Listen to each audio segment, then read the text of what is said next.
बदलो बिहार न्याय यात्रा चल रही है।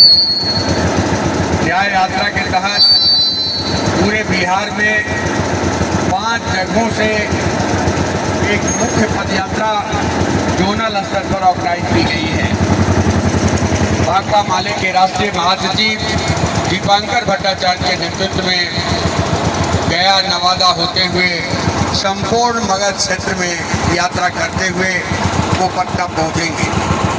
हमारी यह यात्रा नेपाल के बॉर्डर से बेनीपट्टी से बाबा साहब अम्बेडकर की मूर्ति पर माल्यार्पण से शुरू हुआ।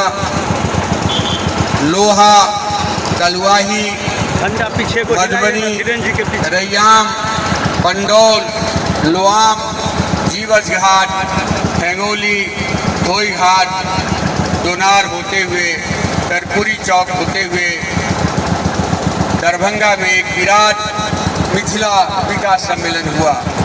मिथिला विकास सम्मेलन में संपूर्ण बिहार से, खास करके मिथिलांचल से जो एक आवाज़ उठ रही है कि आज़ादी से पहले हमारा जो औद्योगिक विकास था, आज़ादी से पहले जो हमारी खेती की उत्पादकता थी, खेती का क्षेत्रफल था, वो घटा है। आप याद करिए कि आज़ादी से पहले आपका रामेश्वर जूट मिल बना था, आज़ादी से पहले समस्तीपुर चीनी मिल बनी थी, आज़ादी से पहले सकरी, लोहट और रैयाम चीनी मिल बनी थी और अशोक पेपर मिल बना था।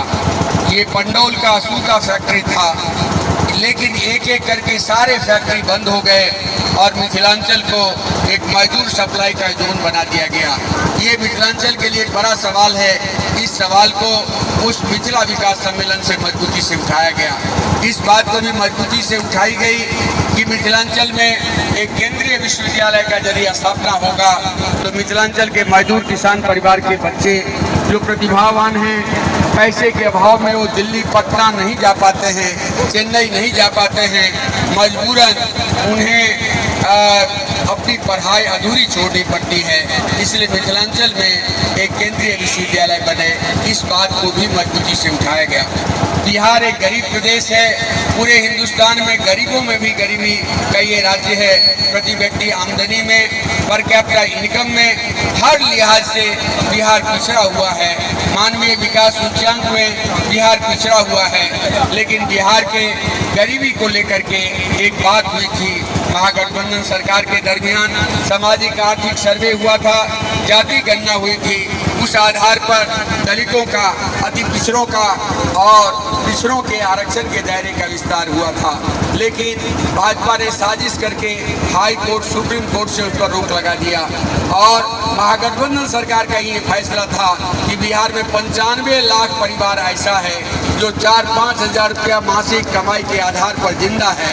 उन अति गरीब परिवार को, महागरीब परिवार को गरीबी का प्रमाण पत्र दिया जाएगा और गरीबी का प्रमाण पत्र दे करके हर परिवार को 2 लाख रुपए दिए जाएंगे।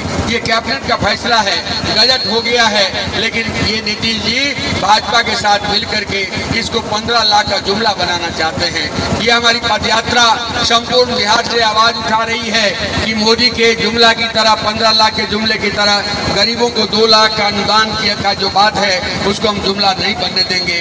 बिहार के तमाम अति गरीब परिवार को आपको गरीबी का प्रमाण पत्र देना होगा, 2 लाख रुपए उनको देने होंगे।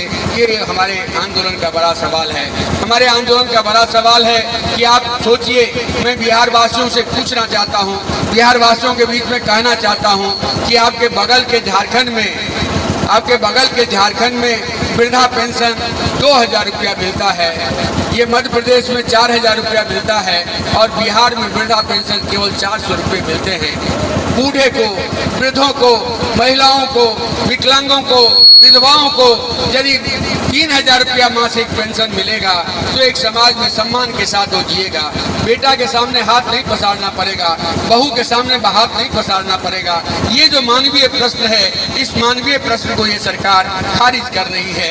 इसलिए हम पदयात्रा पर निकले हैं। हम इस पदयात्रा पर इसलिए भी निकले हैं कि संपूर्ण आज़ादी का 75 साल हो गया। आज़ादी के 75 साल होने के बावजूद बिहार के दलित, गरीब, अति पिछड़ा परिवार, अन्य जो लोग हैं जो शहरों के किनारे बसे हुए हैं, सड़कों के किनारे बसे हुए हैं, नदी पोखरा के किनारे बसे हुए हैं, तटबंधों के किनारे बसे हुए हैं, उनके पास में कोई कागज पत्र नहीं है। हमने ये मांग किया है